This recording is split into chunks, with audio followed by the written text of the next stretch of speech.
নমস্কার বন্ধুরা। একটি প্রাণবন্ত শহরে দেবী লক্ষ্মীর আশীর্বাদ প্রাপ্ত একটি সমৃদ্ধ পরিবার বাস করত। পরিবারটি তার সম্পদ, উদারতা এবং সুখের জন্য পরিচিত ছিল। তাদের বাড়ি সর্বদা হাসি এবং আনন্দের শব্দে পরিপূর্ণ ছিল এবং তাদের সম্প্রদায়ের সকলের দ্বারা তারা সম্মানিত ছিল। দৃষ্টিভঙ্গির পরিবর্তন সময়ের সাথে সাথে পরিবার তাদের আশীর্বাদ গ্রহণ করতে শুরু করে। তারা অহংকারী হয়ে ওঠে এবং সেই মূল্যবোধকে অবহেলা করতে থাকে যা তাদের সমৃদ্ধি এনেছিল। পরিবারের প্রধান এক সময় নম্র এবং দয়ালু তার পাত্রীদের দুর্ব্যবহার করতে শুরু করে এবং তার স্ত্রী এবং সন্তানদের সাথে কঠোরভাবে কথা বলতে শুরু করে। বাড়ির পরিবেশ উষ্ণতা এবং শ্রদ্ধা থেকে ভয় এবং বিরোধিতার মধ্যে পরিবর্তিত হয়েছিল। এক রাতে একটি তুচ্ছ বিষয় তার স্ত্রীর সাথে বিশেষভাবে তীব্র তর্কের পরে পরিবারের প্রধান এমন কিছু করেছিলেন যা তিনি আগে কখনো করেননি। তিনি তার আওয়াজ তুলেছিলেন এবং তাদের সন্তানদের সামনে তাকে অপমান করেছিলেন। শিশুরা যারা একসময় তাদের পিতাকে আদর করতে তার আচরণকে হতভাগে দুশ্চিত করেছিল, তার স্ত্রী গভীরভাবে আহত নিঃশব্দে বিছানায় কাঁদে।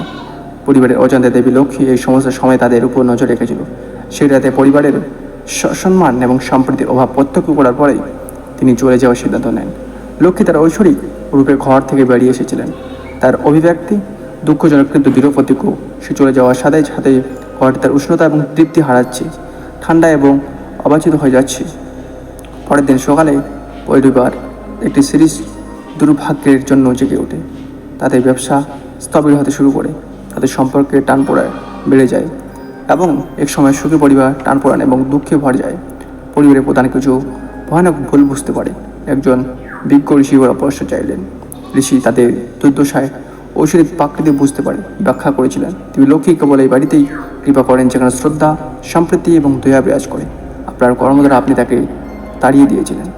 পরিবারটি আফসোস ও লজ্জায় ভরে গেল। পরিবারের প্রধান গভীরভাবে অনুতপ্ত তার উপায় পরিবর্তন করার সিদ্ধান্ত নিয়েছেন।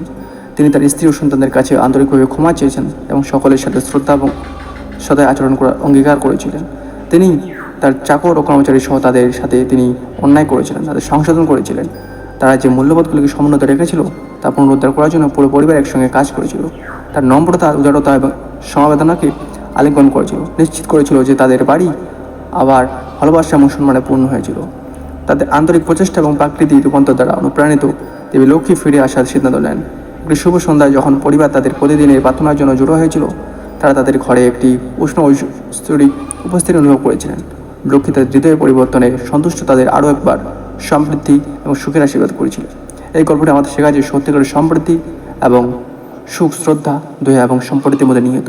সম্পদ এবং সাফল্য শুধুমাত্র বস্তুগত সম্পদ সম্পর্কে নয়, বরং আমরা যে মূল্যবোধগুলি বজায় রাখি এবং আমরা যে অন্যদের সাথে যেভাবে আচরণ করি সে সম্পর্কে। সেই রাতে যেমন দেবী লক্ষ্মী গৃহত্যাগ করেছিলেন, তেমনি যে কোনো স্থান যেখানে সম্মান এবং সততা অনুপস্থিতি, সেখানে সমৃদ্ধি এবং শান্তি আসবে। আমাদের ভুলগুলোকে স্বীকৃতি দিয়ে এবং পরিবর্তনের জন্য আন্তরিক প্রচেষ্টা করে আমরা আমাদের জীবনে ইতিবাচক শক্তি এবং আশীর্বাদকে আমন্ত্রণ জানাতে পারি। লক্ষ্মীর প্রত্যাখ্যান এবং প্রবর্তনের গল্প আমাদের মনে করিয়ে দেয় যে আমাদের পথ সংশোধন করতে, সেই মূল্যবোধগুলিকে আলিঙ্গন করতে কখনোই দেরি না হয় না, যে সত্যিকারের পরিপূর্ণতা এবং আনন্দ নিয়ে আসে। এই গল্পটি আমাদের প্রত্যেক জীবনের সম্মান এবং দয়া বজায় রাখার জন্য একটি শক্তিশালী অনুশীলন হিসেবে কাজ করে, এমন একটি পরিবেশ তৈরি করে যেখানে সত্যিকারের সমৃদ্ধি বিকাশ লাভ করতে পারি। বন্ধুরা, এর মানুষ ভিডিওতে চ্যানেল সাবস্ক্রাইব করে পাশে থাকুন। জয় হিন্দ, বন্দে মাতরম, ভারত মাতা কি জয়।